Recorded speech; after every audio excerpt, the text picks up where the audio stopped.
Hey, what's going on, everyone? This is Greg here at Everything on Main in Jasper, Georgia. Listen, I just wanted to do a little quick disclaimer about this particular video. I know for a fact that we have a lot of kids watching our videos that we post on our Facebook and our YouTube page for Everything on Main, and we really try to just keep it fun and family oriented. Well, this conversation may be a little bit too much for the kids because we talk about some wrestling stories and blood and stuff like that. So I just wanted to make sure, be cautious if you're going to watch this, and maybe not with your kids. And also, if you enjoy the video, at the very end of this video, I went ahead and I put in a bonus match where myself and my partner Ryan, who was named Lunatic, he and I won a tag team titles, and I just thought it'd be fun to show that. And there are a lot of my old wrestling friends that are in the videos that I'm hoping, if I can't tag them, some of my buddies will show them the video. I'm sure they would appreciate it. So again, this is a little different video from the rest, just a little cautious for the kids. That's all I want to say. Enjoy.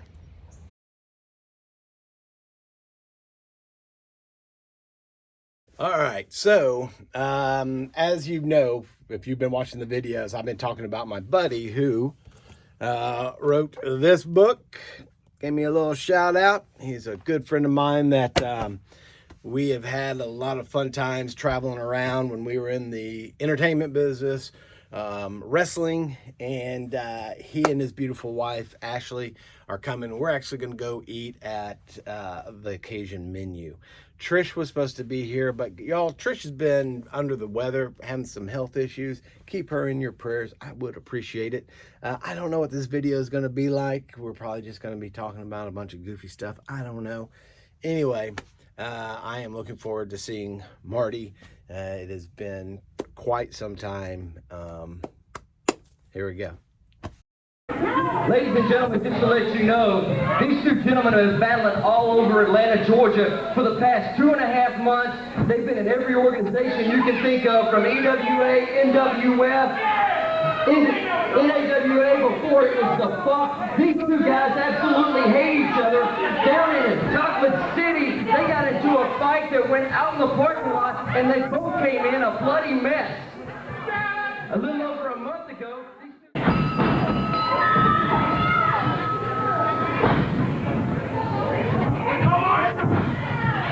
Jasper's in the head.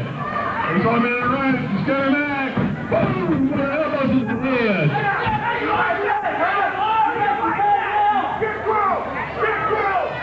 Shut up! I'm moving for you, boys! Shut up! Why don't you shut up? What you gonna do?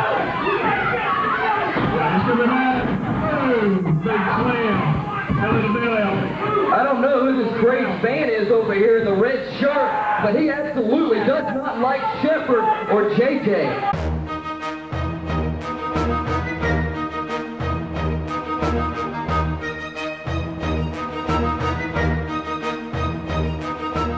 I don't know whether to lock up with you or give you a hug. I'm gonna hug you, man. Hey, bud. How you doing, man? How are you, man? Oh, good to see you. Oh, look at you. Man, it's good to see you. Hey, this is my wife, Ashley. I'm a hugger. That's fine.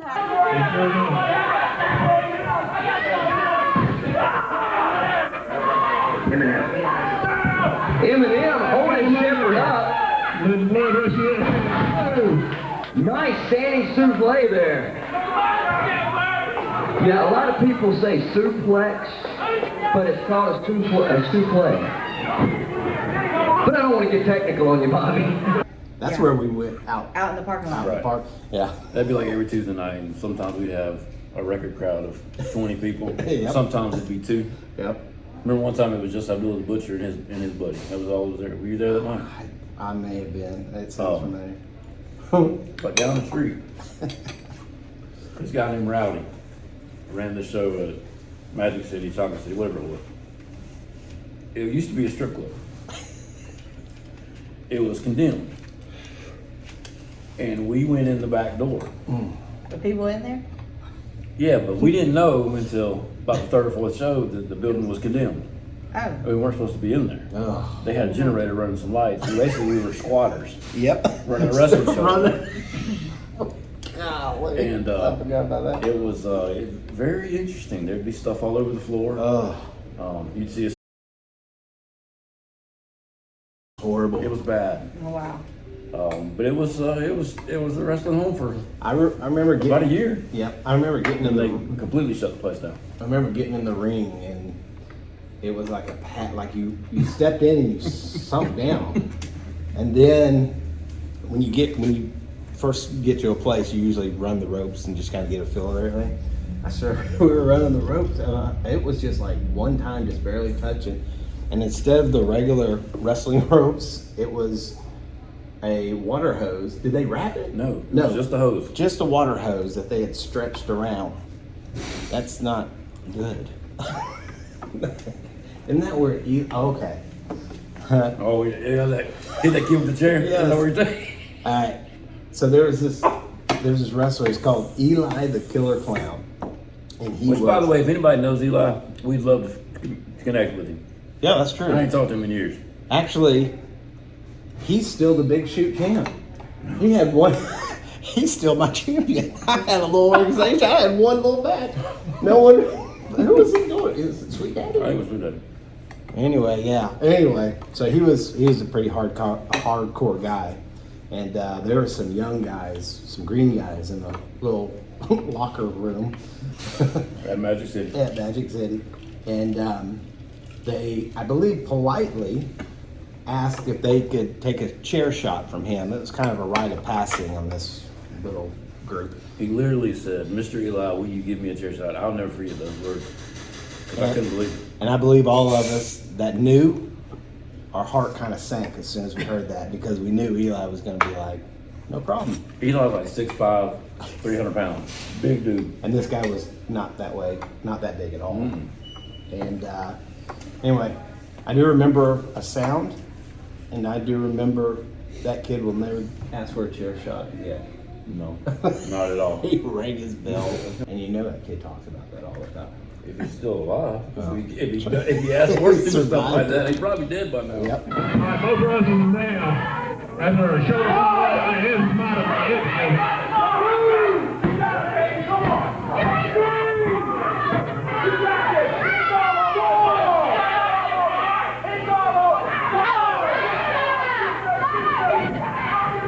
Eminem throws some good fists. Waiting on it. Let's get it now. Sorry, Bobby. Ladies and gentlemen, I forgot to introduce this. Your referee for the match is Joey Buffet. He's good. He's injured right now. He has his knee, I think. How old is he now? He's older than me, I think. How old are you? I'm 44. 44. You're older too, right? How old are you? He's 44. He's 4. I didn't realize he's 44. How old are you? I'm not 44. 48? I'm guessing. I don't know. I think I'm 54. Are you really? Am I? Yeah, I'm 54. I didn't know you were 10 years old, man. Yeah. Come on, man. Hey, man. I told you I'll step back in the ring maybe if you want to. I told you that I will only step back in the ring with you, so whenever you're ready, let's do it. I gotta get a permission slip from Trish. Whoa, wait. On that now. Everybody's fine. Where she's at. And you notice, I don't like that man. I would too. crazy ain't so crazy, is it? No, he ain't crazy at all. Matter of fact, he can get a nice juice there. Jasper, Got the referee down. Jasper, what is this crazy man? Security! Security! What is this crazy man doing in the ring? Please! Oh, yes, Jasper doesn't lose that press on this fan. Oh, heck yeah! I believe they felt that. Oh, I know that hurt me.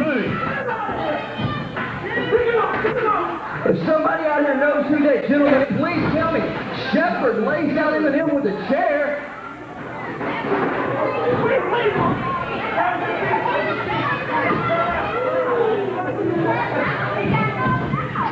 all for the government. Everybody's pulling off of him. The Apple Festival in LJ, which is right up here. And so we just went by on the way back home, had lunch. Hey, let me say for a sec. We're recording for my video. I gotta make sure everyone knows. This is my buddy Sweet Daddy. He and I've had some matches too. My personal favorite is All right, man. It's awesome seeing you. All right, bro. We're going to time all three of us. So let's go to dinner or something. Thank you. Thank you. You're gonna love that. I had it. All right, Yeah, bro. I'll talk to you later. How you doing, man? I mean, Bobby, I'm not a big fan of M&M's. We haven't seen eye to eye on a lot of things, but I do not stand for this. I cannot stand here and watch Shepherd going after Hot Body like that. I might have to get up there and help her about that.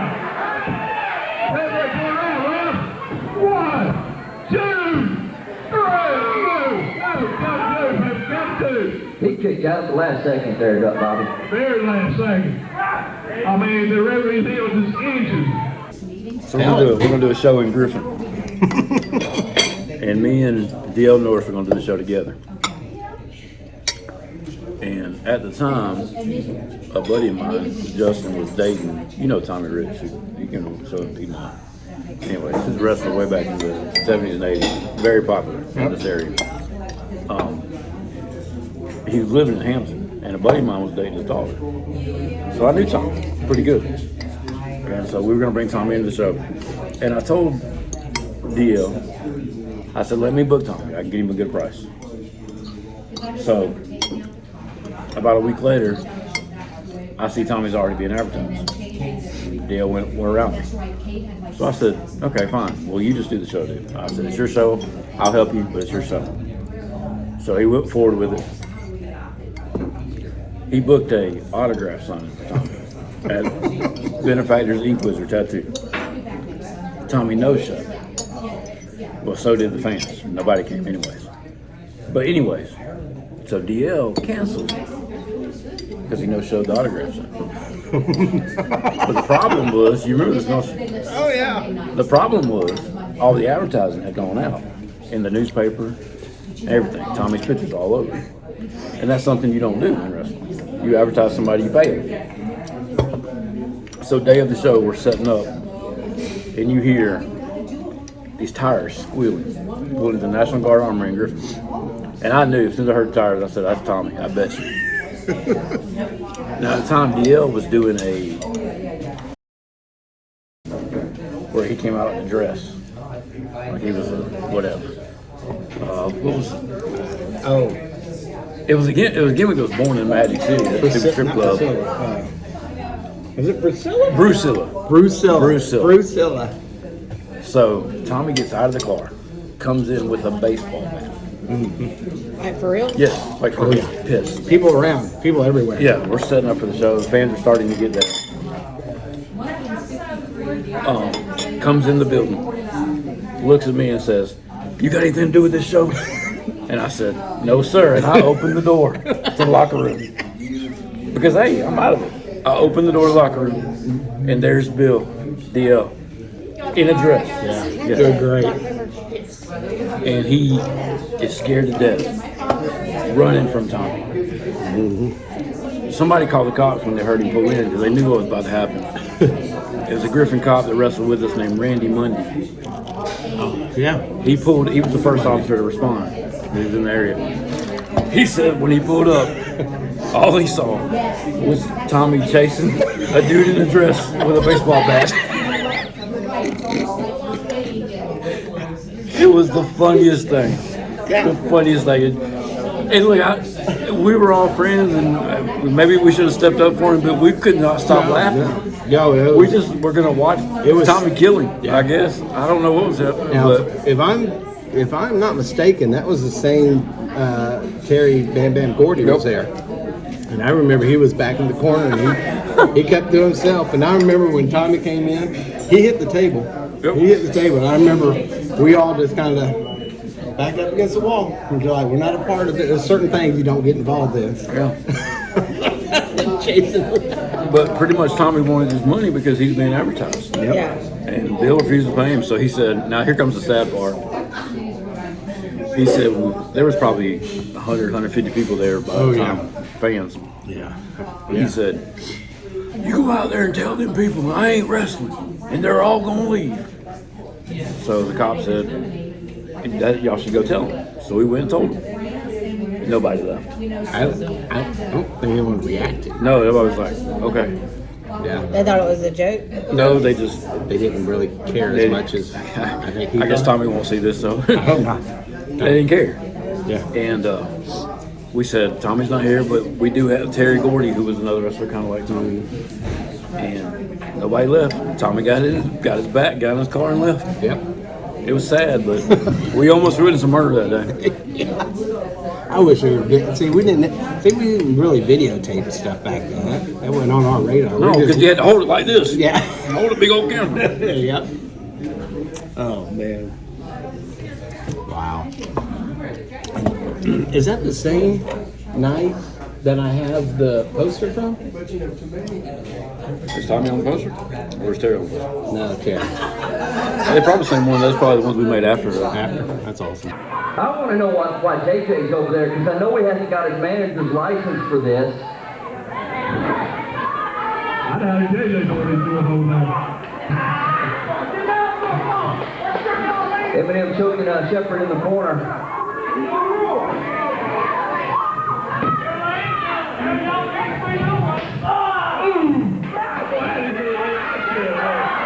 Nice ass chop there on the chest of Shepherd.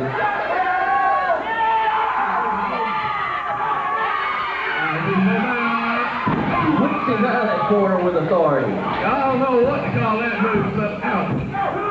Kicked out at the last second again. I tell you what, he's got some heart. He might not agree much with his technique, but he's got heart. I have to commend security for doing a heck of a job out here by getting that crazy fan out of the ring. Did you see what JJ did? Because he had to have done something. Hey, no, JJ, he's doing something over there. Did you say he's drifting?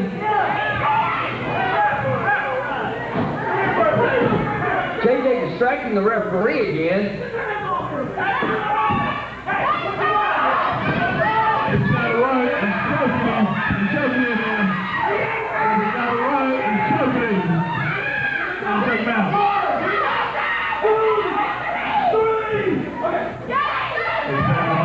Go ahead, get ready. Go for me right. For me right. Oh, he did him in the throat. I have my story about this, but I haven't asked you. Have you ever received a receipt? Yeah. From who? Oh, a few people. Not me. You and I. No, I don't think so. Because I was thinking about this. Obviously, I've been thinking a lot the last couple of days since we're going to meet up. Like, I don't think we ever had we were ever upset with each other. I'm for sure. Like, we've always had, one of the best of matches, but they're good matches. Yeah. Kept us going. Yeah. So, I'll tell you my receipt. Here's what the receipt is. If you're in the ring, something happens, you accidentally clock somebody or do something you shouldn't do. Accidentally on purpose. I mean, maybe. Yes. You get a receipt. And that means, guess what? You're going to get this payback. But you don't know if it's going to be in that match. You don't know if it's going to be next month or even next year, which those are the scary ones. My receipt was within a couple of minutes. I was doing a hardcore match with Iceberg, and I grabbed a squeegee, the handle, and he was in the middle of the ring, and I got down on my knees, and I lifted it up, and I was, racking him. Well, I didn't. Well, I did. I actually did hit him pretty hard. I didn't realize it until I saw his face. And it was a couple of minutes later. Those big industrial cans, they put like liquids and stuff in. Well, the top of those are like a metal plate basically. And it's not like a cookie sheet. These are those hard metal covers they put on it, which was in the ring, which he picked up. I think this is on camera. It is on camera. I've got it somewhere because he hit me so hard my whole head went down into my body, and I heard ringing for like a week. I deserved it, but it hurt. But I deserved it. That's the receipt that I out of, what did we decide, 5 or 6 years? That was the only receipt I think I've ever received. So Sweet Daddy got me one time. Uh-oh. I popped him one time.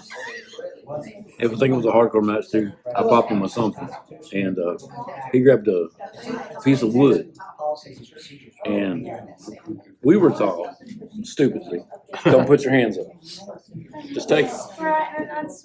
Well, he knew that, and he took that piece of wood, and from a distance, I thought it was a little piece of wood. It was probably a 1 by something. And he cracked me over the head. Yeah. I felt it. Now you get that head. Throw him a fist to the head. And then another over again. Slap to the head. Oh, he's going to throat shots. JJ's over there smiling like a daggone. That's over there eating briars. Oh, here's one. All right. Now, if the kids are listening to this one, don't let them listen to this one, okay? This is going to get a little gross. And I'm going to see if you remember this. I'm going to tell you right now, I start telling the story. You watch his face. He's going to remember what he did to me. You know what he did to me? We're in Griffin, Georgia. And it was one of the, I don't know, second or third time I started the blade. Cut yourself, start bleeding. You know where I'm going with this? So we're wrestling, we're doing our thing, and we get in the corner. It's time for me to start playing. So he's just pounding, and he gets away and he works the crowd, and I'm in the corner and I'm cutting myself. And he comes back over, and I'm like, "Is it good enough?" Under my breath, and he's like, "No." And I keep. Now with sweat, and usually we took like some BC powder. I don't know if you did BC powder, sometimes even like a drink, thins out your blood, blah blah blah. With those little cuts, blood, it just looks like you're just gushing. He probably came to me about 4 times. And every time, do you remember this? Yeah. Every time. I was like, "Is it good enough?" He'd like, "No." And he'd go back and work the crowd. And I'm just in the corner, just like, "God." And finally, he's like, "Yeah," and he picks me up. And he's doing whatever in the middle of the ring. And I just remember kind of looking around and everyone doing this. Crimson mask. Oh, they got the crimson mask. It was everywhere. Now, Cody, my nephew, was very young at the time, and he knew that Uncle Greg was going to have a match that he was going to bleed. Oh, that's right. I do remember this. I remember his. And so my dad was there and some other people, and so we go and I go to the back of it in the locker room afterwards, and I'm like cleaning up, and I put this patch on, and I put a big towel around, and I don't know if someone came and said, "Listen, your dad and Cody are out. They want to see me," because Cody was very upset. So I'm like, "All right, great." So I get out there, I'm all bandaged up, and I come out, and I get down, and I get down on my knee. And I'm like talking to Cody. I said, "Uncle Greg's fine." I said, "Remember what I talked about? I'll be fine." And so while I'm talking to him, he's looking at me. He starts doing this. The blood started coming through that white towel. And Dad was like, and I'm like, "What?" And I started feeling. I'm like, "All right, buddy, I gotta go." You would think every match we did, we were performing in front of like 150 people, which is a big crowd. Yes, gotta be a huge crowd. Back in that day, for sure. You know who Jasper looks like? He looks like a white, and I don't want to say cheap because I don't want him to come over here and hit me, but a white imitation of Abdul. Yeah, he does kind of look like it. He ain't got the rose map over the forehead what Abdullah had. I know from working with, I've worked with Shepherd a long time now, and I know that he is very close friends with Addy, and I'm not sure if he trained him or whatever, but I can see a lot of Abdullah in him. All right, so we just finished over at the Cajun Menu, and we're doing a little private shopping. Getting a little private shopping done. It's been awesome seeing Marty again, and I will be going to one of his shows. I've promised him. He says that. I'm going. And Trish, again, wasn't able to make it. She's under the weather. Sorry you missed this, baby. We're going to go. We hope you enjoyed it. Got a little insight of some of the craziness we used to get into. It's a good man right here.